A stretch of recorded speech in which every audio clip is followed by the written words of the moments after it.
guys, so YouTube was giving us a little trouble, so we're going to try through Facebook today, and then we'll post everything back up on YouTube, and hopefully we'll get that all squared away. So I'll give everyone a couple minutes to come in and join us. I just wanted you guys to be able to see all of the visuals that I put together for today. We're just going to be talking about some basic nutrition tips. I got a certification called Precision Nutrition a few months back, so I just wanted to share some of the information that I learned with you guys, just some helpful tips, and then at the end we're going to kind of bring it all together, talking about some coaching aspects and kind of how some of your joint effort staff can come and help you to reach your goals, whether they be nutrition, exercise related, or just any habits in life that you're trying to break or make a new habit. This will kind of help you with learning all of that. So I'll give it a few minutes to let everyone come and join us. If anyone has any issues seeing that, let me know. But we should be good. Alright. Let's see. So, hope everyone's day is going well so far. So, we are gonna get started for now. So, hopefully we'll get a couple more people jumping in. So, the first main thing that I want to talk about is the factors that kind of encompass nutrition and our overall well-being. So first of all, one of the main points being that all of us are individuals. So my nutrition needs are going to be different than Shannon's, Brittany's, George's, Dave's, Max's, Katrina's.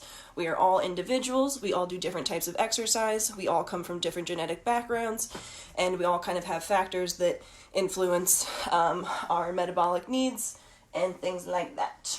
So, also taking into account, sometimes people don't realize how much your stress, your lack of sleep can all go into affecting if you're trying to lose weight. If you're always stressed out, your body is never going to get into that rest and digest, and you're never going to be able to get your body to relax and give it the time it needs to get the benefits of all of your working out and everything that you are doing right to help your body. Going into next, we have three main types of body types.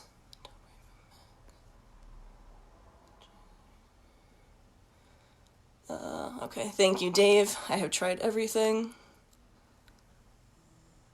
Can you guys read that?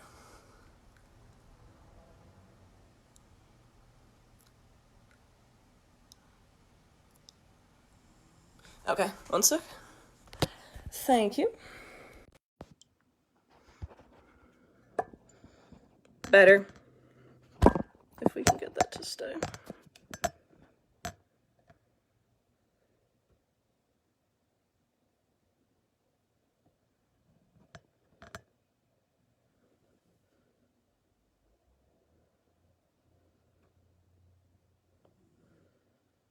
Okay, thank you. All right, we got the almost 25-year-old who barely knows any of this technology, so now we're good. So we have our three main body types. So another thing that at my last job I really ran into more was having people who had pretty much realistic expectations for themselves. So, you know, we're not training anyone here at Joint Effort to be a bodybuilder. Not saying that you're not capable of it, but is that reasonably within your means of what you should be doing? Really more just focusing on moving and feeling good and doing all the daily activities that you want to participate in. So our three main body types, this will play a factor in what you are predisposed to. It might make exercise, gaining weight, losing weight a little bit harder or easier for you. So kind of knowing what body type you fall into there. All right, so once again, you are an individual. So focusing always on your own individual needs and then defining what is good nutrition. So good nutrition is essentially being in energy balance. So that goes in terms of being in balance with exercise, your diet, your sleep, your water intake, all of those things coming together. So making sure we're not eating too much, we're not eating too little, we're always trying to find that right amount of not being too high or low in everything. So once again, one of the biggest issues that we deal with is obesity in our country. So of course there are many genetic components that predispose you. If your parents have, you know, a cardiovascular disease, diabetes, then you should be, you know, cautious and aware of that. But of course, we have a lot of environmental factors that we can help to combat those predispositions. So, for example, getting ourselves educated, getting ourselves active, and trying to buy good quality food and eat a well-balanced diet. So, with diet and exercise, we can try to eliminate some of those risk factors. So, on top of some of those risk factors, some of the things that we can do, the things we do have control over, are how much we exercise, our mindset, and the environment that we surround ourselves with and we put ourselves in. So, for exercise, the American Heart Association has a minimum guideline of trying to hit 10,000 steps per day. That is about 5 miles, so that might sound like a lot, but to put that in perspective, when you're coming into the center, that could count whether you're doing, you know, 3 or 4 miles on the bike. You might do 2 or 3 miles on the new step, and then maybe getting outside for a little bit of walk. If that also does sound intimidating, trying to break that up into as little and as many spurts of exercise as you need to. So you don't just have to do a 30-minute walk or a 30-minute bike. You could do 3 10-minute walks throughout the day. That has been proven to be effective in terms of the cardiovascular component. So, hi Karen. So, we definitely have a lot of things that can help us reach that 10,000 steps per day. So, in terms of our mindset, knowing what factors are in our way and what we need to do in order to get the results that we want. One of the biggest things is we all might have these great goals and ambitions to do things, but you have to ask yourself, are you truly ready to make that change? I know even I've had times that I've set a goal for myself and I want to do it, but I'm just not ready to make that change. So just trying to think about what factors you need to do in order to build yourself up to get to that point where you're ready to make a habit change. And lastly, environment. So do you have a support team? Hopefully, you classify us as your support team here at Joint Effort. But if you need, you know, family, friends, kids, I'm sure if you ask anyone for support, helping you with a habit, whether it be diet or exercise, they would be more than happy to support you. So making sure you have people on your team helping you. All right, so going again into exercise and energy balance. So we are not able to control about 70% of our daily energy demand. So what this means is things like going off of those genetic components. So I can't control the fact that I'm not going to be any taller than this, and my muscle mass kind of is what it is, versus my boyfriend is 6'2" and he has to try so hard to gain weight. His genetic predisposition was, you know, being tall and skinny, so he has to work a lot harder to get to the goals that he wants. So the good news is we can control the other 30% through that diet and exercise. So getting to choose how we expend our energy and how we move our bodies. And then lastly, depending on the type of exercise that you participate in, you're going to be expending your energy a little bit differently, specifically your energy sources. So depending on what type of exercise you participate in, whether it be high intensity, low intensity, short, long duration, you're going to be using different muscle fibers. Therefore, you're going to be burning different fuel sources. So, one example here.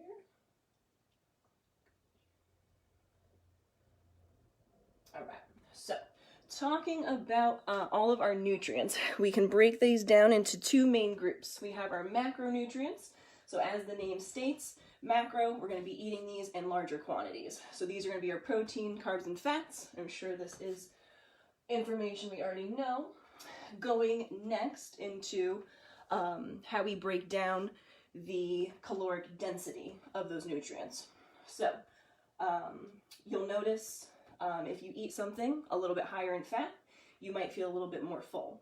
So if I gave you 1 gram of protein source, 1 gram of a fat source, and 1 gram of a carb source, you're going to notice that your 1 gram of protein and carbs is going to have about 4 calories, whereas your 1 gram of fat is going to have 9, so more than double.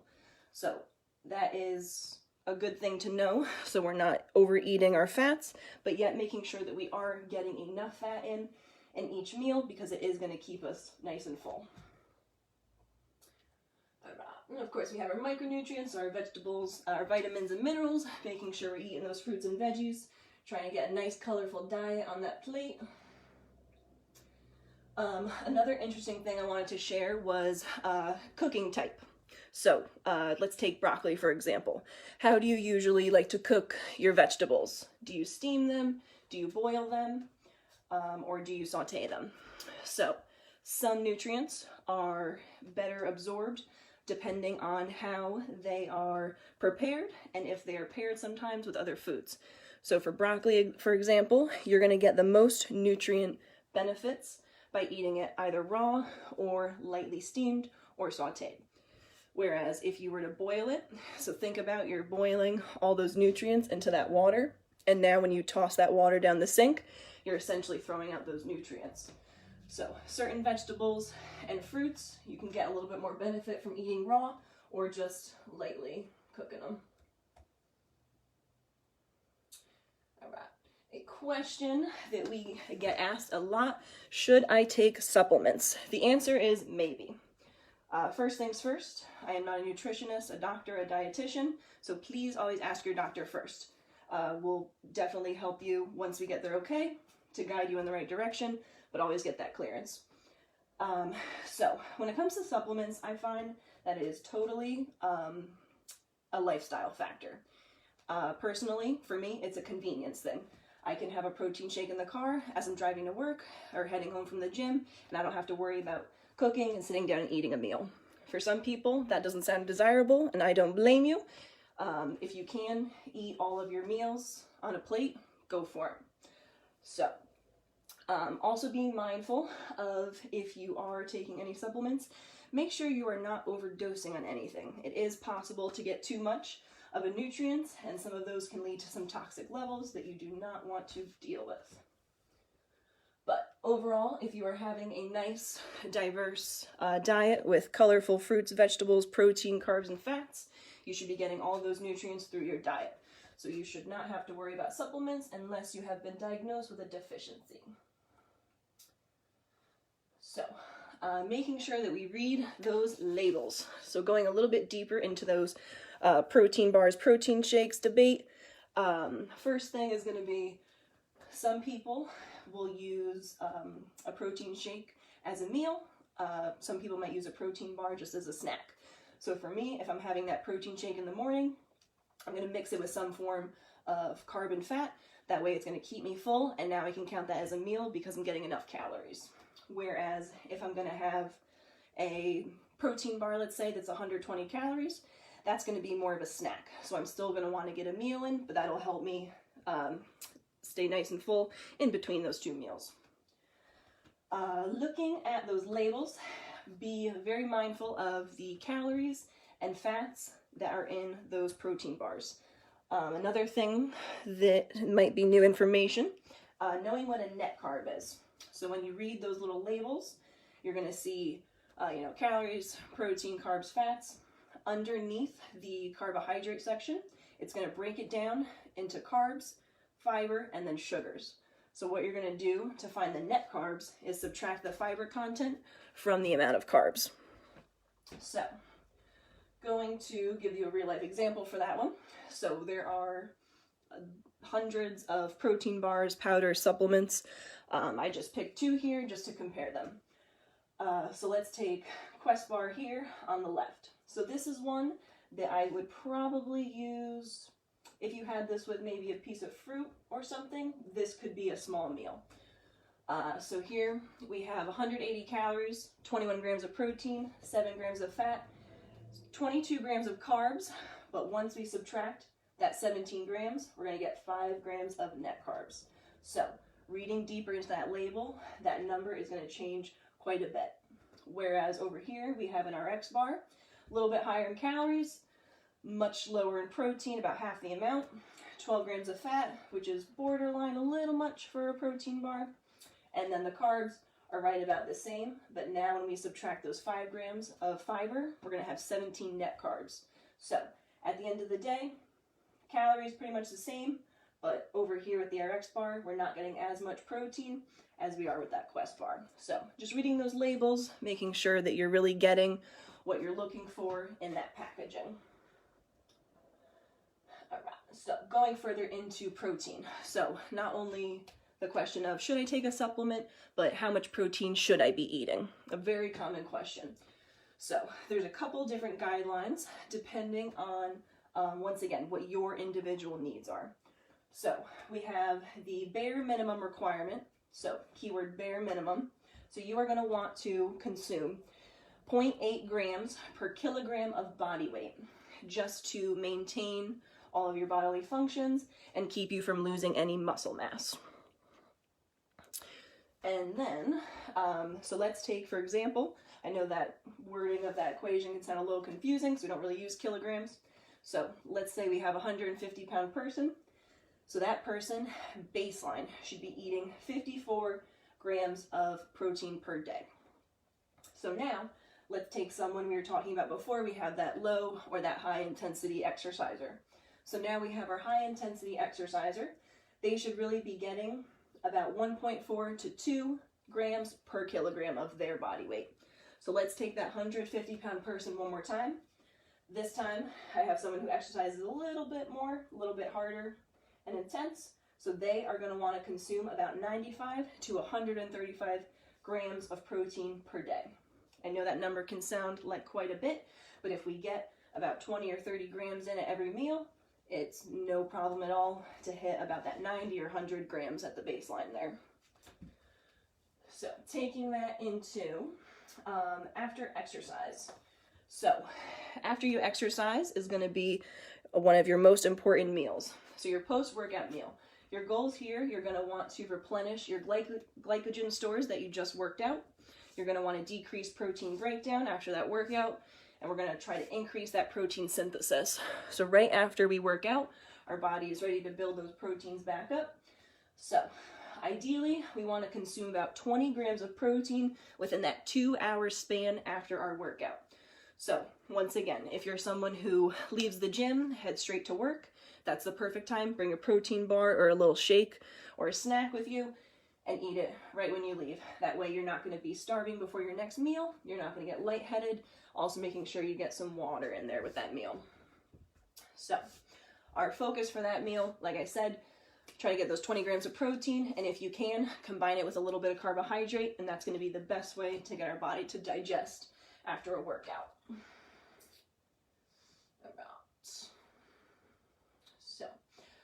So now I know that can sound a little bit confusing. If anyone wants help calculating their protein requirement, I'll give you guys my contact info at the bottom, at the end of this presentation in a few minutes, and you can contact me and we can talk a little more. So we are going to recommend for you guys trying to hit right in the middle of those two recommendations. So that bottom line was 0.8. So let's aim for 1 to 1.2 grams per kilogram of our body weight. So like I said, if you guys want, contact either me or one of your trainers at your center, and we will help you calculate that to see how we've been doing. So let's take this into a real life example here. So I put together, let's say, we'll call this a typical day. So breakfast is going to be 2 eggs, a cup of coffee, and 2 pieces of toast with butter or jam of your choice. So for lunch, we are going to have 3 ounces of turkey with cheese on a plain wrap and an apple on the side. Dinner would be 3 ounces of chicken, broccoli, and a ½ cup of rice. There might be a snack somewhere in between, but just a vague outline. So on the side here, I put the breakdown of calories, protein, carbs, and fats. And then on the end here, we tallied them all up. So let's say this is our 150-pound person. And from those numbers, bare minimum, they should be getting 54. So we hit 71 grams of protein. Okay, so we hit our minimum. That was good. But we could do a little better than that. So what are we going to do to get this from 70, let's say 90, maybe 100?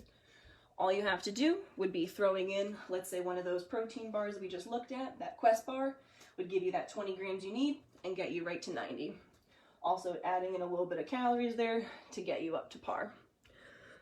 So that's just an example of how we can take a good diet and then just add that little protein snack and make it even better.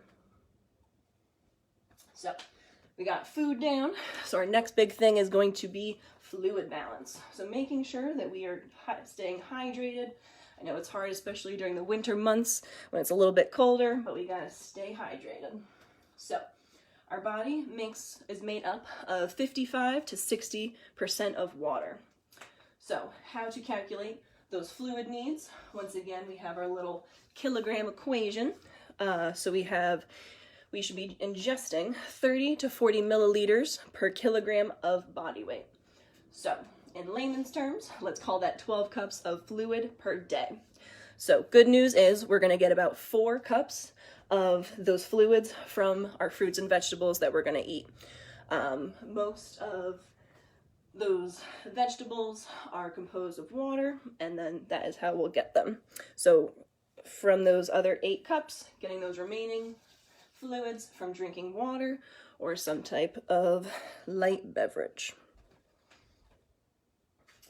So some of the benefits to drinking more water, I don't know if you guys can see that one. Some of our benefits here is going to be keeping your skin hydrated and healthy, improving your heart health, keeping all your electrolytes in balance. It's also going to help with your kidneys, getting rid of any toxins throughout the body, help those muscles rebuild after a workout, and keep you from getting any headaches. So, bringing us to the question, what is the best diet? Short answer, there isn't one. If it sounds too good to be true, it probably is. So what we want to do is put a focus on making small changes that we can sustain. So I really don't like the word diet. I would rather call it habit changes, dietary changes, just making it a little bit more lifelong and a little bit easier to make changes. So really trying to focus on those small things that we can change, and then eventually working on those to build up those good habits. So now what if you aren't a person who wants to lose weight? What if you're on the other side? What if you're trying to either maintain the muscle or weight that you have put on at the gym, or you want to gain a little bit more weight and gain some muscle mass? So, of course, there's a couple things we can do for that. So, whether it be your goal wanting to be to increase your muscle mass, you can try increasing your protein intake. We can differ your workouts, and then also trying to decrease body fat. So, how do we measure those numbers? These are a little bit more difficult because these are things that are happening inside of us that we can't necessarily see. Me and George are talking a little bit of trying to maybe get a scale in the future that does measure some of these factors. So stay tuned for that. Hopefully that will be coming in the future. And we can help you guys calculate all of those numbers and then try to work a little bit more on some other goals. So at the end of the day, whether your goal is weight loss or weight gain or maintaining, it's going to come down to the basic breakdown of calories in versus calories out. So for our intake, anything we're ingesting, eating, drinking, and for what we're putting out is going to break down to our resting metabolic rate, our basal metabolic rate, thermogenesis, and physical activity. So resting metabolic rate is going to be the calories that we burn at rest. So good news, you burn calories when you sleep. So you have to let that body get that sleep it needs in order to recover. Our basal metabolic rate is going to be based off of how much lean muscle mass you have. That is how many calories your body is burning just to sustain your organs and keep you alive and keep you running smooth. Thermogenesis is a fancy word for burning calories while you eat. So you also burn calories while you eat. And lastly, when you're coming to the gym or going out for a walk, the calories you burn during your physical activity. So always making sure we're evening out that teeter-totter of calories in versus calories out. So right here, we have this little picture of some of the food life cycles. I would like to add a few steps in here that I think are missing, but I like the picture. So what I want this picture to have you think about is, where is your food coming from? Let's take two extremes. I have a bag of Doritos, and I have a bag of apples. Where did those things come from? Or let's say I went and bought a loaf of bread from my local farmer's market, which I know is homemade, versus buying something from Pepperidge Farm. So thinking about really treating your body like a car. What kind of gas do you want to be putting in your body? Do you want low-grade fuel, or do you want the best stuff? So just thinking of your body like that and fueling it properly. All right, bringing us to fiber. So we talked a little bit about the net carbs and dietary fiber. So some of the benefits of eating fiber is going to be that it helps lower your cholesterol a little bit.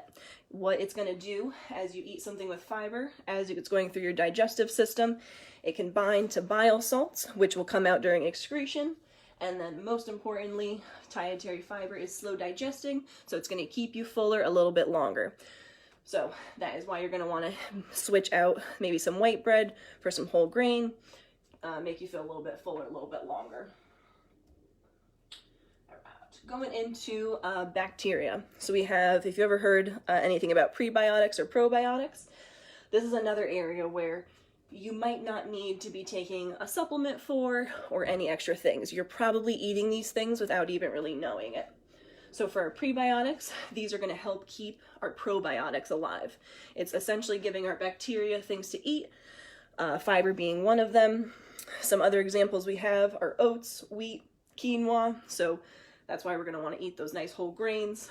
And then for our probiotics, these are anything that is fermented. So yogurt, sauerkraut, kimchi, these are going to help colonize with bacteria, and this is going to help with all of our gastrointestinal health. All right, so just reiterating one more time, our metabolism is a very difficult thing to encompass. So there are many factors that play into our metabolism. Once again, your genetics and your family history are going to play a big role in this, but we have a couple other things working in our favor. So once again, we had that metabolic rate, that resting metabolic rate, thermic effect of food. So basically all the calories that we're eating, all the calories we're burning while we eat, while we sleep, and then just keeping our bodies alive and moving. And then most importantly, we have our exercise and activity calories that we're burning. So in order to help with that metabolism, working on strength training, building up muscle. So also the more muscle your body has, the more calories that you will burn at rest based on your lean muscle mass. So we're not really going to dig too much into food quantity and size, but I just like this visual that they use. So I think that, if you follow Weight Watchers, if you already have, a diet plan, go ahead and continue doing what you're doing. But I think this is just an interesting thing. So next time you're out for dinner, just give this a shot and see how accurate you think it is. So let's say you order a steak, comes with potatoes and a vegetable on the side. So let's really think, how is our portion control? So what you're going to do is you're going to use your hand as a measuring tool. So just the tip of your thumb, not your whole thumb, just that first top piece. That's going to be your serving of fat per meal. So whether that's your butter, oil, peanut butter, whatever fat you're eating, that's going to be the tip of your thumb. So then our next one is going to be the size of our open palm. So that's going to be your serving of protein. So whether that's steak, chicken, fish, whatever you want to eat for your protein. Next, we're going to take that fist and we're going to close it. That's going to be our serving of vegetables. So our last one is going to be cupping our palm here. So that should be your serving of rice, your potato, or whatever your starchy carb is for that meal. So taking those quantities, so then what you're going to do with those is per meal. Women, we get one of those servings per meal. Men, they get two. Not fair. So that's just a little tool. You can try it next time you're out at a restaurant. See how accurate you think it is. See if you kind of think the portions are a little bit bigger or a little bit smaller. So now, how is all this information going to help us help you guys at the gym? So really thinking about what are your goals right now. I know this is a tough time, but I'm also using this kind of as, you know, trying to see the light in things. So really trying to use all this free time to really think about things you've been wanting to do, or why you're doing the things you do. You know, so think about, why do you guys come to the gym? Why did you start coming at joint effort? This is really where we'll get into, you know, some personal motivations, and I think that's really kind of the best motivation behind what we do. So whether your why is you want to be able to play with your grandchildren, get up and off the floor, run around with them and keep up with them, whether you want to just continue to, you know, being with your family, you don't want to feel like a burden to them, you want to be an individual. And then, of course, all of our travelers who like to go on trips. And then, of course, longevity. You want to be around to see all of the fun things with family, friends, and you want to enjoy everything while you're here. So, thinking about those whys and what's motivating us. So, feel free to email. I'm sure at this point you've been contacted by one of us. Whatever location you're at, you've heard from one of our joint effort staff, so you kind of know who's been responsible for you during this time. So please, like I said, either reach out to me personally or whoever's at your gym, and we'll kind of work with you to kind of really figure out what these goals are going forward. So, also making sure that we are communicating clearly and concisely with you guys, and always ask us questions, because that's what we're here for. So, I just like this one little graphic. We're almost done here. So, talking about any goals, whether it be wanting to walk more, wanting to drink more water, or wanting to improve on eating less ice cream or something, whatever your goal may be. So think about breaking that down into steps. So, you know, I'm never running a marathon, sorry George. Let's say I want to run a marathon. I'm not going to go and just go run 10 miles today. It's not happening. Let's say, okay, what can I do today? Okay, today I'll go run 2 miles. Okay, what can I do next week? Okay, maybe I'll try 5 miles. And then what do I want to be able to do at the end of the month? So each step, just breaking down those individual goals. That way, if you set them into smaller goals, you're going to feel more accomplished each time you meet one of those. Whereas I know if I set a goal for myself and I didn't meet it, I would get a little bit discouraged and then not really be willing to try it again. So just breaking it down into what you're able to do day by day, week by week. And lastly here, always trying to keep things on a positive spin, which I know is easier said than done, especially right now with everything going on, but let's do our best. So this 80-20 rule, they use it in terms of a positive mentality. So 80% of the time, really trying to focus on what factors are you doing well, what's working for you, what bright spots have you accomplished, what things have gone well. Really only trying to spend less than 20% of the time, if that, focusing on removing those limiting factors. So by that, what's holding you back? Maybe it's a who. Maybe it's a significant other or a friend, and maybe you need to ask them to be a little bit more supportive of you, and I'm sure if you ask, they'd be more than happy to. So really just trying to keep that positive spin on everything and always just see what you're doing well and what's working.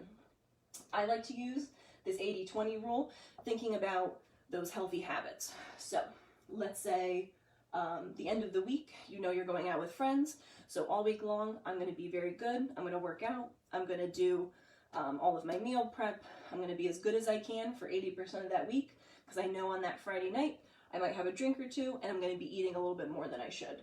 And then next day, get right back on track. So that's kind of how I like to interpret this rule. Take with it what you will, but always just staying positive and keeping that mindset.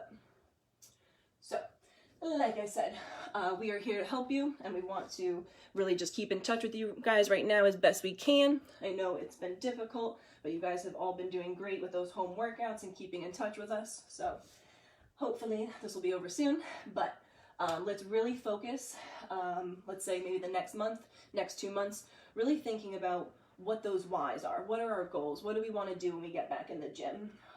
You know, however long you guys have been members with us, some of my Guilford people, maybe 4 or 6 years, you guys have worked so hard. So let's not let this month or 2 off really ruin what we've done. We'll be back together soon, and we're going to keep working on those goals, and we're going to have new motivations for those whys. All right. So My email is rebecca@jointeffortexercise.com. So if you guys have any questions at all, please let me know. But spin you around. Okay, so hope you guys enjoyed that. Hope you learned something new, and we will post this up on Facebook. So share with your friends. Thanks, guys. Bye.